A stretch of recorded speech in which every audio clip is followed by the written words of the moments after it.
नमस्ते। कृपया हमारी चैनल को सब्सक्राइब करें, वीडियो को लाइक करें और शेयर करें। वक्फ का मामला तो और भी सुरसा की तरह मुंह बढ़ाता जा रहा है। आज AUDF आप जानते हैं, असम की जो पार्टी है बदरुद्दीन अजमल की, उसके बदरुद्दीन अजमल ने ये कहा कि भाई ये जो पार्लियामेंट है ये भी वक्फ की ज़मीन पर है और ये जो एयरपोर्ट है ये भी वक्फ की ज़मीन पर है और बाकी जो MPs जहाँ रहते हैं जिन जगहों पर वो पूरा का पूरा सारी वक्फ की ज़मीनें हैं। और उसके बाद फिर आपके देखिए वो अबू आसिम हैं हमारे समाजवादी पार्टी के मुंबई वाले, वो भी खड़े हो गए और उन्होंने कहा कि भाई सबको जो है रेंट देना चाहिए, पार्लियामेंट को, वक्फ बोर्ड को रेंट देना चाहिए। अब आप कहेंगे कि साहब कि ये किस तरह का लॉजिक है? जी हाँ, लॉजिक इसी तरह का है। और जो आप देख रहे हैं, जितना भी आपको ये विचित्र लग रहा है, ये सारी विचित्रताएं जो हैं ये वर्तमान वक्फ एक्ट में लिखी हुई हैं। उसमें ये है कि वक्फ बोर्ड जो है वो किसी भी ज़मीन पर अपना क्लेम डाल सकता है। कैसे डाल सकता है? उसका एक सेक्शन 4 है सर्वे का, उसका खुद का सर्वे कमिश्नर अपॉइंट करेगा वो, और वो सर्वे कमिश्नर जाएगा और अपने आप बिना किसी को नोटिस दिए सर्वे करेगा और सर्वे करके और जो भी ज़मीन उसको लगेगी कि ये वक्फ की है उसको वक्फ के रजिस्टर में अंकित कर देगा। और वक्फ के रजिस्टर में अंकित करने के बाद जिनकी ज़मीनें वक्फ में अंकित कर दी गई हैं उनको उसे इन्फॉर्म करने की भी आवश्यकता नहीं है।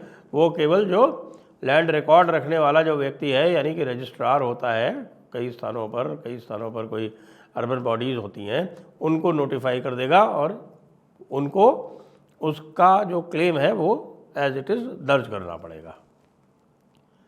और भाई अगर आपने 1 साल के अंदर अंदर अपील नहीं की इसके विरुद्ध तो वो उन्हीं की हो जाएगी। अब भाई लोग ये पूछेंगे कि ये अपील होगी कैसे जब पता ही नहीं चलेगा। एग्जैक्टली यही बात हुई कहाँ पर?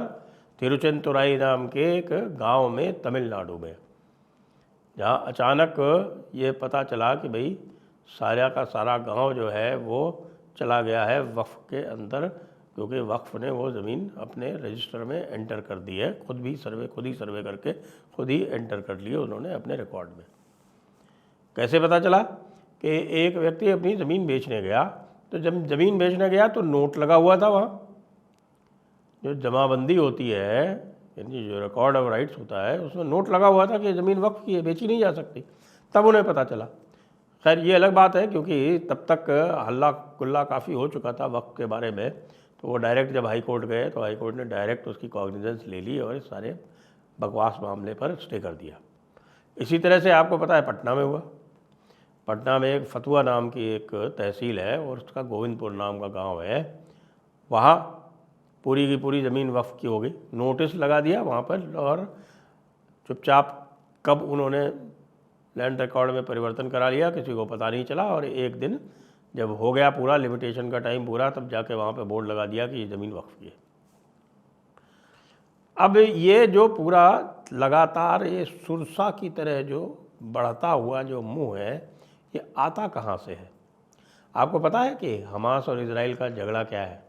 हमास कहता है कि ये पूरी की पूरी जो ज़मीन है जो इजराइल है, from the land to the sea, ये पूरी की पूरी ज़मीन वक्फ है। वक्फ क्यों है?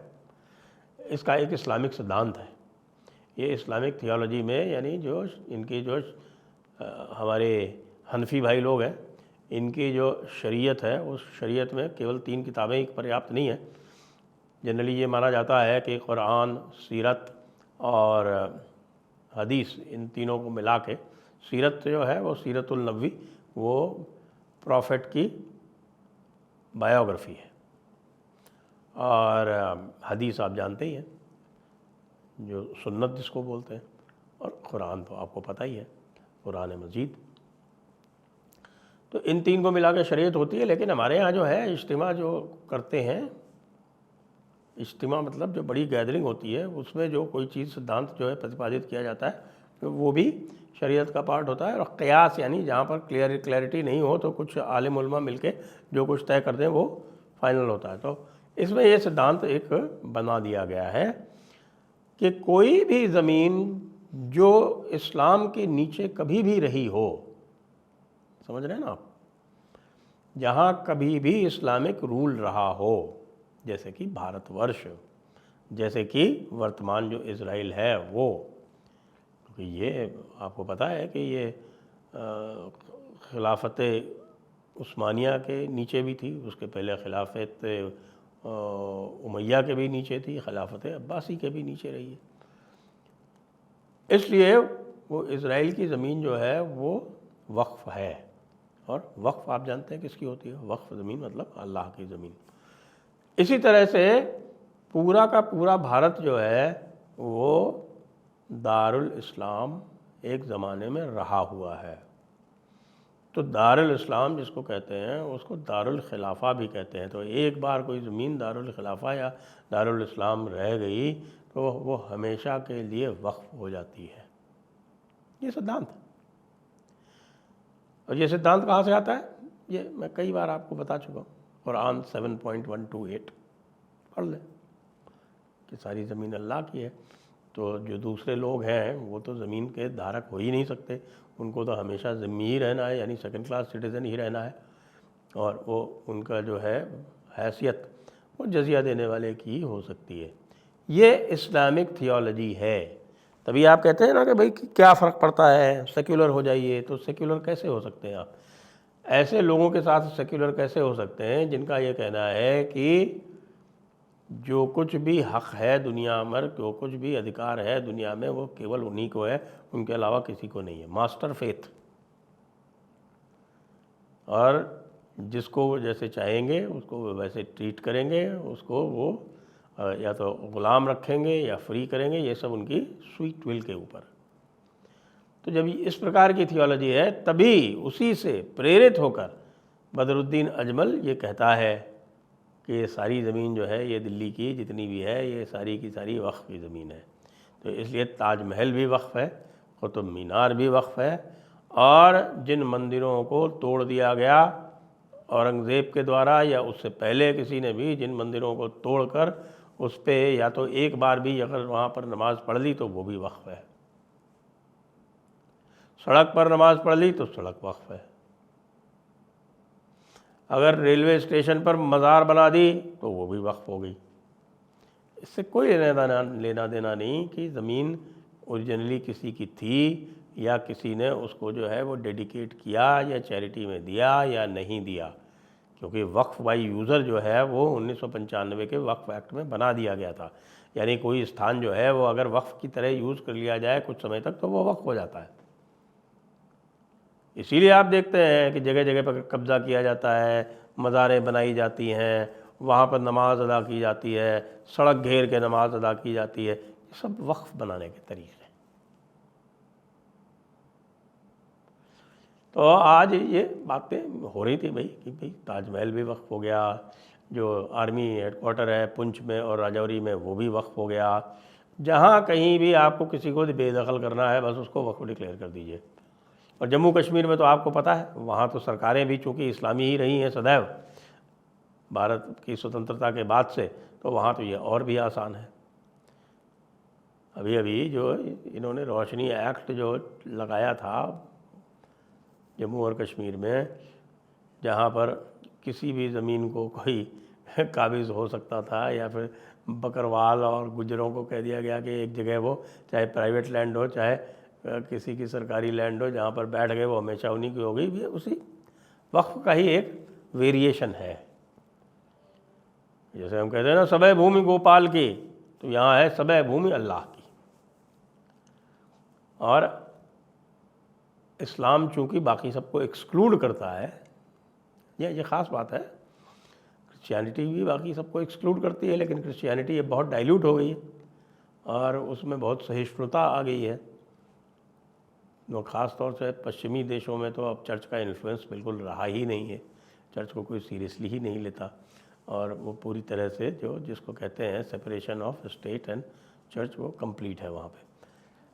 लेकिन भारत में साहब इस वक्फ़ एक्ट के मुताबिक आपकी यानी भारतवर्ष की सारी ज़मीन जो है वो इस्लामी एक ज़माने में रही है, इसलिए ये इस्लामी वक्फ है। कोई भी व्यक्ति ये न सोचे कि भाई पहले अंग्रेज़ों ने भगा दिया, अंग्रेज़ों से पहले बल्कि मराठों ने पहले इस्लामी शासन का अंत कर दिया, दिल्ली पे कब्ज़ा कर लिया, तो उससे जो है वो पूरी उनकी क्लेम जो थी इस भूमि पर वो समाप्त हो गई। ना ना, ये नहीं हो सकता, क्योंकि बड़ी किताब, छोटी किताब और बाकी किताबें, इज्तिमा, क़ियास, ये सबसे कहते हैं कि नहीं, ऐसा नहीं हो सकता। एक बार जहाँ इस्लाम का कब्ज़ा हो गया, वो तो फिर बाकी सबकी तो ड्यूटी है कि उसको वापस क्लेम करें। तो ये भी तरीक़ा है क्लेम करने का। जब बनाया गया होगा वक्फ एक्ट तो किसी ने ध्यान नहीं दिया होगा, क्योंकि हमारे हिंदू भाई बहन तो हैं जो उन्होंने तो पूरा कसम खा ली है कि किसी भी तरह से इस्लाम का पूर्व पक्ष करना ही नहीं है, इस्लामियों का पूर्व पक्ष भी नहीं करना है, कोई उर्दू अखबार इत्यादि भी नहीं पढ़ने हैं जिनमें ये पढ़ें तो सब पता चल जाए, कुछ नहीं करना।